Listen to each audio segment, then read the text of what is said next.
Hey Bookaholics, and welcome back to another reading vlog.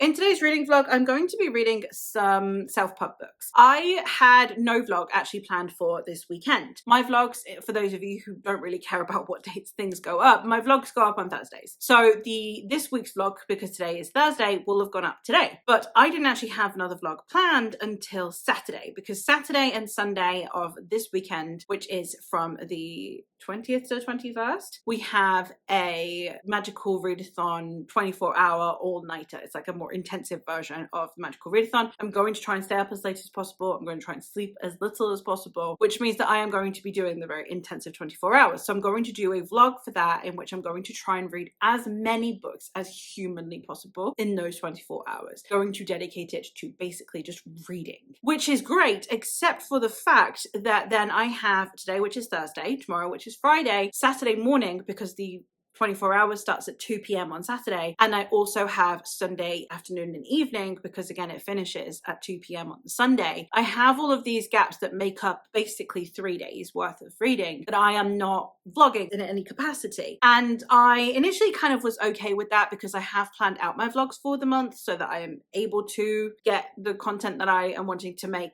organized. However, I am at a bit of a crossroads because I have at least provisionally DNF'd to Sleep in a Sea of Stars by Christopher Paolini, which is a shame, but it's the one that I was going to be spoiler vlogging because it is my sci-fi book club, and I do spoiler vlogs for each of these books. Now the problem with this is that then now that opens up another vlog spot if I decide I'm definitely going to DNF it instead of just soft DNF for a week or so. So depending on whether or not this one ever sees the light of day, this vlog might be necessary. If not, I will probably just try and put it up on a non-vlog day instead, so that I can actually get through all of the books that I want to be getting through and still vlog them. So I've decided, since I am vlogging this week now, I'm going to do a vlog for books that I don't think get talked about enough. So I'm going to be doing a self-pub dark vlog.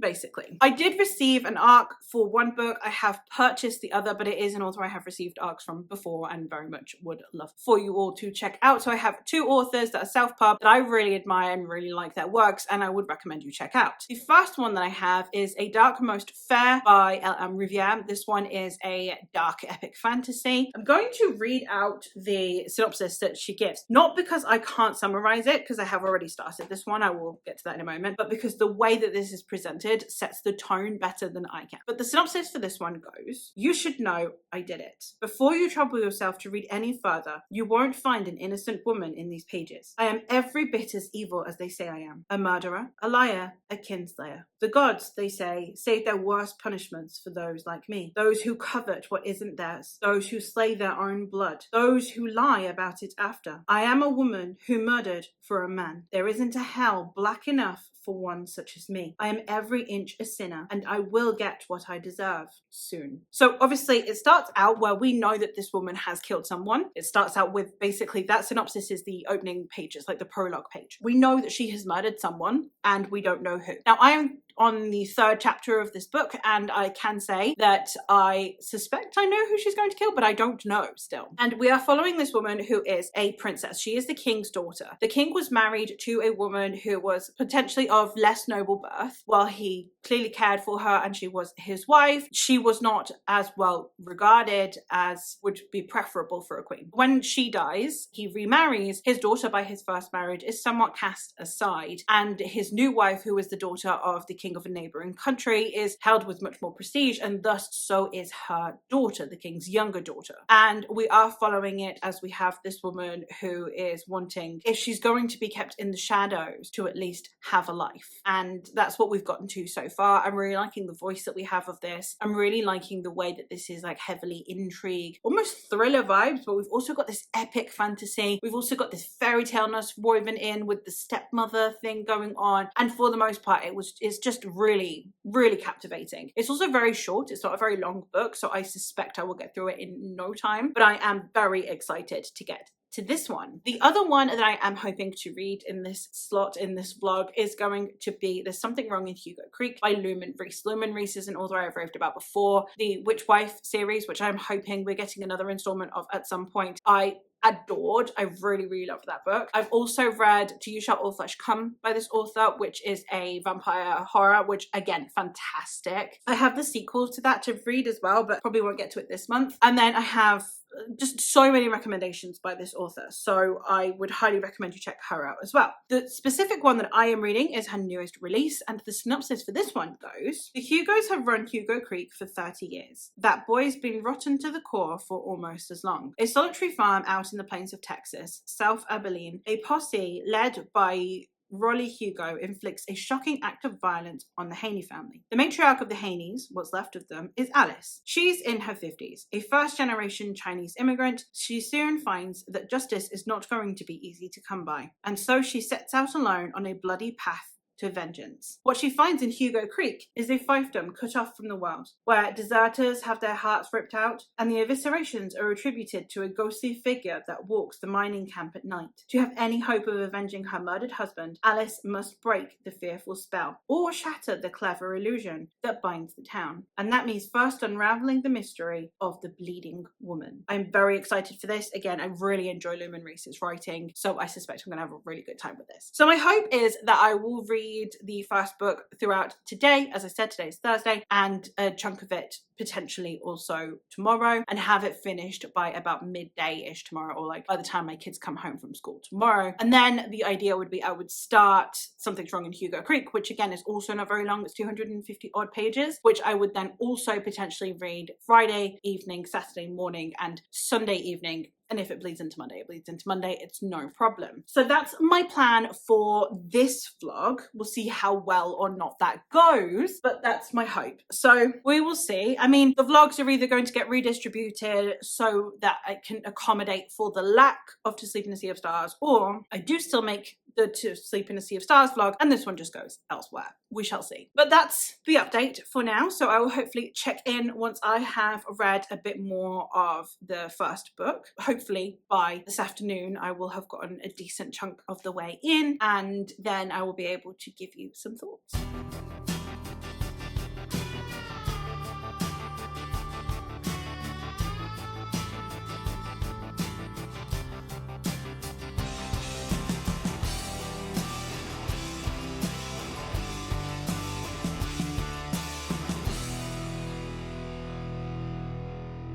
Hey vlog, it is now 2 p.m. So I thought I would check in. I have gotten quite a bit of reading done this morning, throughout the morning. So I have now read the first third. I've read the first 80 or so, I think actually 90 pages, or I'm on the verge of hitting 90 pages of A Dark Most Fair. And so I thought I would check in and give you some preliminary thoughts. So far, I am really enjoying the way that this is being told. I think that it's being told in a way that emulates both like a historical fiction with a dash of fantasy, coupled with a fairy tale. Like, we have a really good combo going on here, all with this darker undertone that isn't dark in a spooky way. It's not dark in an atmospheric way. It's mostly dark in a systemic way, in a thematic way. We are shown the way that women treat women in a time period of male supremacy. Now, obviously, we're still in a patriarchal society. Women are still consistently pitted against one another. In a society where your entire being, your entire existence was intrinsically dependent on a man, it was so easy to pit women against one another. And I think it was done so far as being compiled in a way that shows that women upheld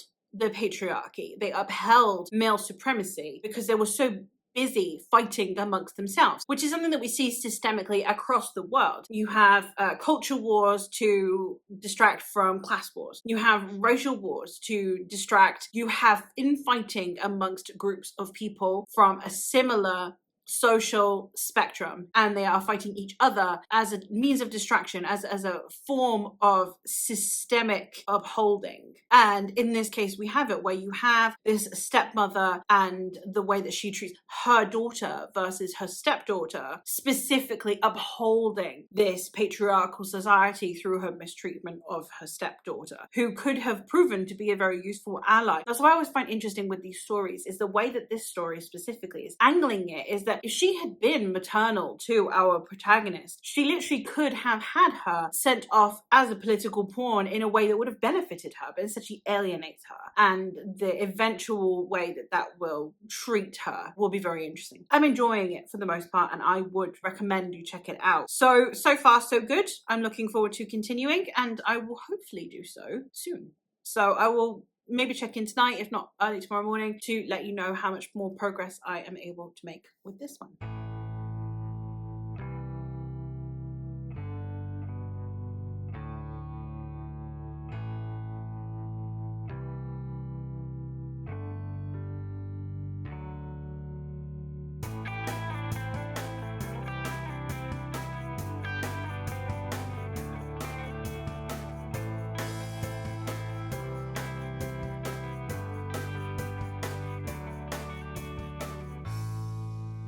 Hey vlog, I meant to check in this morning and then I just haven't gotten around to it. I've been cleaning my bedroom. We've moved our bed back upstairs. Whether or not we stay up here, it depends on how tonight goes. It might be that we brought the bed up for nothing and the bed's going back downstairs. We don't know. But as it currently stands, we just thought it might give us a better night's sleep if we're like in our bedroom. So we're going to see how that goes. So yeah, I've moved upstairs. I have actually, so yesterday, I read so much yesterday. Oh my God. I finished a Dark Most Fair, and I didn't even check in at the halfway point. I finished a Dark Most Fair. I absolutely blitzed through that. I followed Gavin from Gavin Reads It All. I was about to say How to Train Your Gavin then. Gosh, that's blast from the past. From Gavin Reads It All, I followed his sprints that he did yesterday being Thursday. He was sprinting for like 9 hours. I joined in on all the sprints apart from the one where I ate. So I literally managed to get through the entirety of Dark Most Fair yesterday. So I read 254 pages in a day, and for the last sprint, so it was like he sprints for like 50 minutes, so for the last sprint I also read Controller by Jesse Kellerman, which is a short story in the Warmer series, one of the Amazon short stories collections. So I read that as well.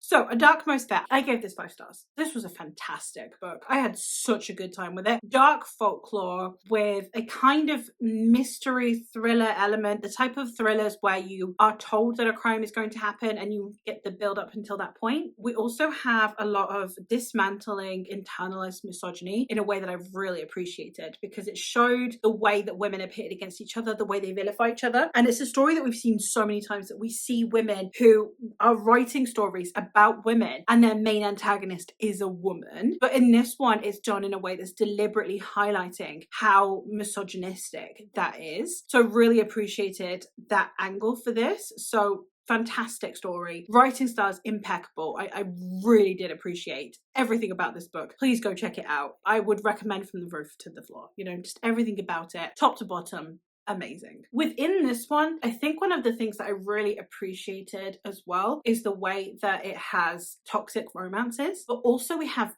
fae in here. Anything to do with fae and fair folk and anything like that, I love so much, and the way that it was in here just worked so well for me. If you read especially 10,000 Stitches by Olivia Atwater, but any of the Regency fairy tales by Olivia Atwater, and you wish they were really dark instead, I know that Olivia Atwater has one and I am desperate to get it. I need a physical copy of it though, because I want a physical copy of everything Olivia Atwater's written. But if you want a dark fairy tale version of that, given that I haven't read Witchwood Not Yet, I would seriously recommend this one instead. I would seriously recommend checking it out because it was so good. The characterization, the evolution of the character that we get, the book kind of, it's not quite 2 halves, I don't think, but it's told in 2 halves. Like the narrative is told in 2 halves, maybe not by page count, but we know, as I read from the synopsis to you the other day, we know that she has murdered someone, or she believes that she's culpable of murder in some way. So we get the first half, which is showing us the build up until that point, and then we get the second half, which is the aftermath of that. And I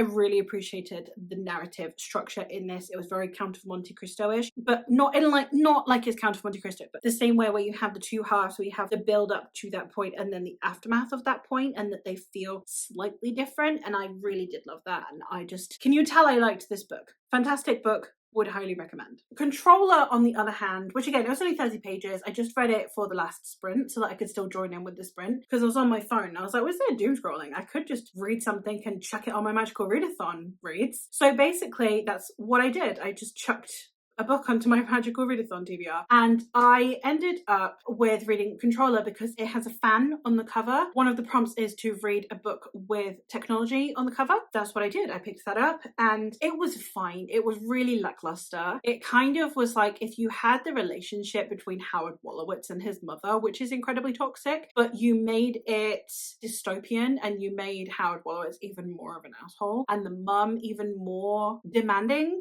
and even more toxic. And that was kind of it. It's just basically through global warming, we are having a heat wave even in summer. And it's literally people fighting over a thermostat. Like that's literally how this kind of story goes. And like as a short story, like I can understand, you know, that it's trying to discuss global warming and all of that. That's what this whole collection is about. But I just didn't care. I didn't vibe with it at all. This morning I started There's Something Wrong in Hugo Creek, one of my all-time favorite horror authors. Not recommended enough. I love Lumen Reese. If you want horror of any kind, check out Lumen Reese. She'll have something for you. The only thing that I would say is that she does mostly write in first person present, so some of the sentences can feel a little bit run on. So if you are someone who kind of cares about the grammary side, know that going in. I think it's handled well for the most part. Again, some of the sentences do feel a bit run on, but it's kind of hard not to with first person present, but I think that it's handled masterfully and I love everything that she's put out so far. A huge fan. I'm so sad that she doesn't get more appreciation. It's Lumen Reese season. It's Lumen Reese season and I needed to read one. So I picked up this one, which we are following a woman who is in this like town and it's kind of run by this family. It's called Hugo Creek and they are the Hugo family. Currently the patriarch of the family is like the mayor of the county, and then you have his brother who is the sheriff, and his son's a little shit, and his son has gone and he really wanted to rape her daughter, so he does. He rapes her daughter. He has his men take her husband so that he cannot do anything, shoots her father, and renders unconscious her mother, who is the perspective that we are following. So we are from here on in following the mother as she seeks revenge for what happened to her daughter and to her husband. Now this is not all dandy. It's not one of those where it's just like I love my daughter and I'm on a path for vengeance. It affects her relationship with her daughter in a way that I thought was very infuriating and very difficult to read, but it's intense and it's trying to highlight things, you know? It shows the way that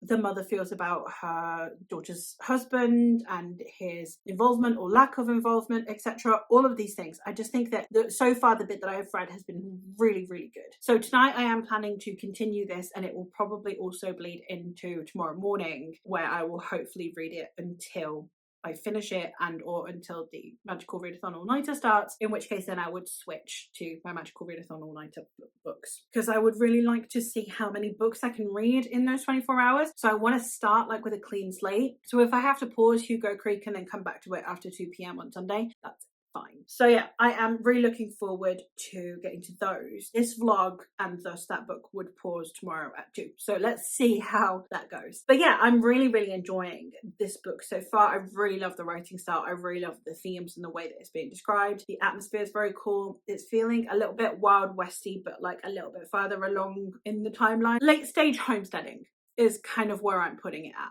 I could be entirely wrong because to me, whenever we're out west, everything feels like time stood still for a really long time. So I'm very curious to see when this is actually supposed to be set. I'm sure there will be a clue at some point that'll be like, oh yeah, I know when you're set now. But at the moment, it's just late stage homesteading is what I've got. So yeah, so far so good. I am enjoying what I'm reading. Again, we have a 5-star read. We have a at least 4-star prediction with the Lumen Reese one. So Controller's the only letdown, but again, it was 30 pages. It hardly took anything of my time, so who cares? However, equally exciting, I also went to Flying Tiger today because it is fall. That means that autumn stock is in.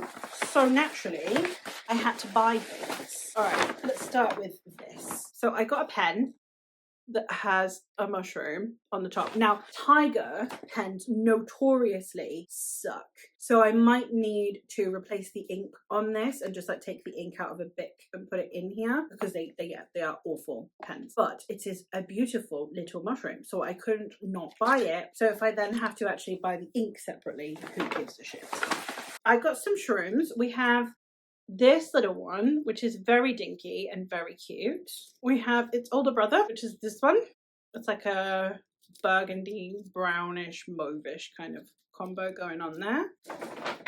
We have the even bigger one, which is the typical red toadstool-y type. We have a pumpkin, because you can't go wrong with an adorable little pumpkin. And very on brand, we have a little purple pumpkin as well. And then I also got a cookie. I'm sure I've already shown B-roll. And I also got spoons with this haul that have little mushrooms on it, but they have been used to consume said cookie. So I do not have them to haul right now, but you'll have seen the B-roll with my little purple one anyway. So yeah, I am having a good time. I'm going to continue having a good time by continuing to read. So I'll take you with me while I go find homes for all of these, and then we will continue reading.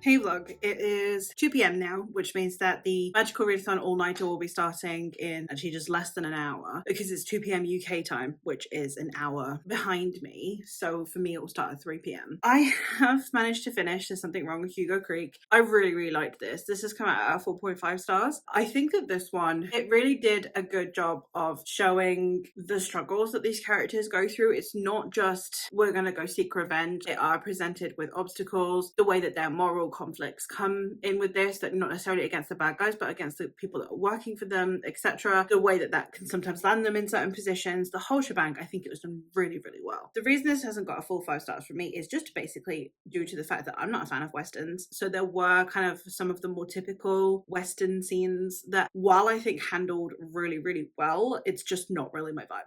So for a western, getting a 4.5 is pretty impressive. Also, if you're sick of westerns being really male-centric, I would recommend you check this one out as well. Western horror with like a ghostly element to it. Really well done. So that means that so far for this vlog, which again, I am hoping to resume after the Magical Readathon all-nighter. So far I've managed to read 3 things for this vlog, which is pretty good going. So we'll see what I managed to kind of squeeze in at the end there for Magical Readathon. Hopefully I'll be able to like actually fit a prompt for it. But yeah, so far so good. So now I'm hoping to go and pick up my Magical Readathon all-nighter for the next 24 hours. So I will see you Sunday afternoon.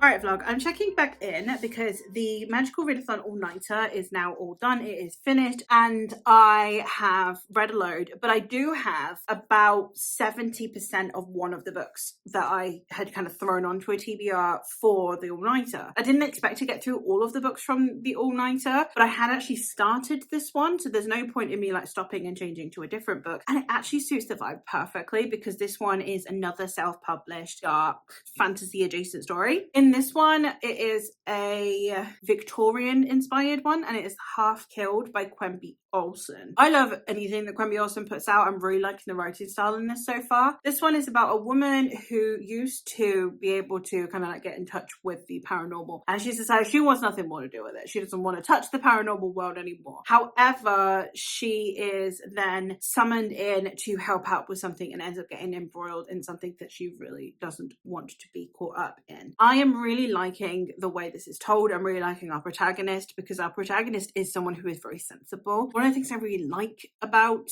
Quenby Olsen's characters is they tend to be sensible and very rational people, and the plot happens to them, not for lack of agency, but they're not causing the problems all the time, but they are able to solve them most of the time. So I'm really excited to continue on with this one. As I said, I've read the first 30-ish% and I'm really enjoying it, so I'm hoping to finish that one tonight. So that's the plan. I'm going to continue reading the Half Killed, and when I finish that this evening, hopefully then we'll wrap up this vlog And that will be the end of it. So one more book to go.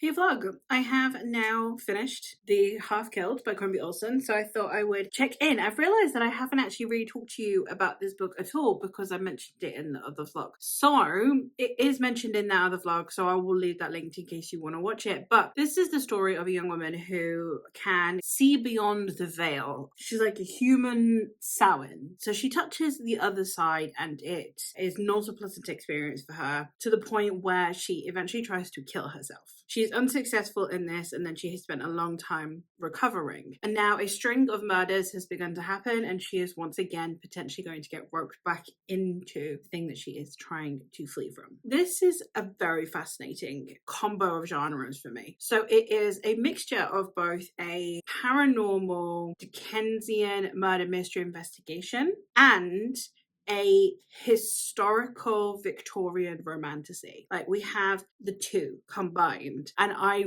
really appreciated the way we combined those two. I think that it was done in a way you have this darker, this paranormal, lower class Victorian thing going on, coupled with the glamour and glitz that comes with the elitism in a romantic setting as well. Like, you have the two smushed together so that one is making the other beautiful and the other is corrupting the first. They come together in a really interesting way, and I really appreciate that about Quimby Olsen. I think it was really well written. I think that the mystery part was really cool. Thankfully, so normally I'm really good at predicting what's going to happen. Thankfully, I'm really tired. So I didn't even bother trying to predict. I was like, okay, let's go with it. I had fun with that. And I like reading these kinds of books when I don't need to use my brain, because then I can just kind of roll with it instead of trying to predict what is going on. So I really liked that. I did like the romantic part. In typical Quimby Olsen style, the romance is very slow burn. It is, lots of chemistry throughout the entire story, but very slow.